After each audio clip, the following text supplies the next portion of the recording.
I'm J.R. Church. Welcome to today's analysis of the news. Gary Stimman is here with me. We're going to discuss madness in the Middle East. Well, JR, it certainly is mad over there. We've got a number of fascinating stories. Stay with us. First of all, George Bush, President of the United States, has sent a secret letter to Bashar Assad, President of Syria, by way of Mahmoud Abbas. Can you imagine? Not through our diplomatic channels, but a letter secretly sent by the leader of the Palestinians, Mahmoud Abbas, in his visit to Damascus. And he promises to give the Golan Heights to Syria if Syria will just break off its ties with Tehran. Wow. Madness. Sheer madness, Gary. There is sheer madness. Here's an October 19th, 2008 report concerning Defense Minister Ehud Barak of Israel. And I quote, he has proposed in coalition talks with Kadima leader Foreign Minister Tzipi Livni that serious consideration must be given to the 2002 Saudi plan, in which offered pan-Arab recognition of Israel in exchange for full Israeli withdrawal from all lands captured during the 1967 war. Ehud Barak, he's the defense minister of Israel, JR. He wants to give it all away in exchange for a Saudi promise. Give away the store. That's madness. That is madness. I can tell you, folks, that the Arab world is not going to give Israel permanent recognition of its sovereignty. Regardless of what you've heard from Egypt, Egypt has not. Egypt has just, recognized that Israel is there, but still has plans for Israel to be defeated one day and the Jews be driven into the Mediterranean. This is absolutely the case.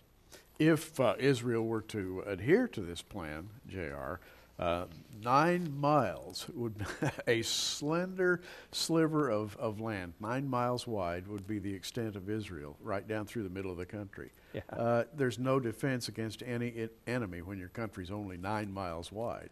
Isn't that amazing? It is. Yeah, they don't even have to shoot rockets. They could just march, and take over the territory. That would be it.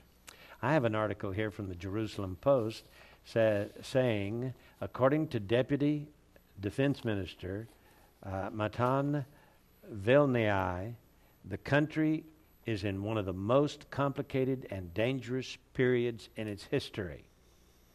He goes on to say that he's increasingly concerned about the current political instability, which he blames, or the political instability, which he blames for delays in projects he deems essential, such as revamping the home front. And since taking up his post just over a year ago, Vilnai, 64 years old, has been immersed in establishing the National Emergency Administration, which he founded to coordinate among all the various emergency services in the event of a missile onslaught. And so he was asked a number of questions. For example, what will the next war look like? He says the home front will be the main front of the war, whether it's missiles from Gaza, Lebanon, Syria, or Iran. Next question, can Israel live with a nuclear Iran? He said Israel has the strong advantage of being a resilient nation which has been through wars and an intifada with buses blowing up. We know how to soldier on like no other country in the world. Well, he's trying to prepare them. He's the deputy defense minister, but his boss, Ehud Barak, defense minister, wants to give away the store.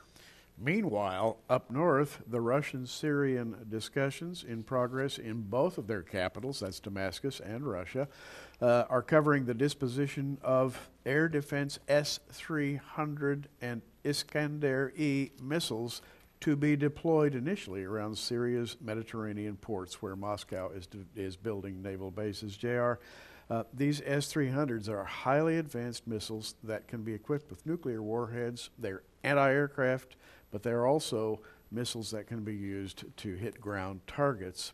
We're talking about nuclear missiles being placed by Russia in Tartus and Latakia, two Syrian seaports.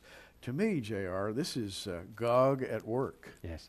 Now, we've had problems with Iran, that is, Israel has had problems with Iran and Syria, the Hamas and the Hezbollah, but now Russia is moving into the mix, and Russia is putting war material Yes. in Syria, preparing for the battle of Gog and Magog. It could be nothing else, Gary, Absolutely. than that. It's Bible prophecy coming to pass today. If you know where to look, prophecy is being fulfilled. Listen to this one sentence. In the broader context of its contest with Washington, the Kremlin regards the U.S. radar system installed in the Negev to be an integral part of a U.S. missile system in general, and is saying or justifying its placement of the S-300 missiles by saying, you put your radar in, we'll put our missiles in. In other words, what we're seeing is escalation day by day. Yes. Folks, it's obvious that Israel's going to have to fight a war, perhaps soon. You know, according to George Bush in his secret letter, he wants things to move along in the next few weeks so that he can present his peace plan before he leaves office. That's his plan. He wants a Palestinian state. He wants Israel to give away the Golan Heights. He just wants Syria to lay down its arms. You know, they have 10,000 troops right now against the Lebanese border. He wants them to lay down their arms and talk peace and make a sweeping peace deal with Israel. And all of it has to be within a matter of weeks because he leaves office in January. That's true. So we're willing to do anything. You know, it's hand-wringing time in Israel and the United States. Meanwhile, in our country, we have a crucial election taking place, always regarded by the enemy as a choice time to make any kind of an offensive move. And Israel, they say, is going to have to hit Iran after the election and before the inauguration of the next president. That's a narrow window. Otherwise, Israel will have a hard time getting United States support. Well, JR, can I say at this time, keep looking up, because we are. Yes, we certainly are. I'm J.R. Church and Gary Stearman. We'll see you again tomorrow with our analysis of the news.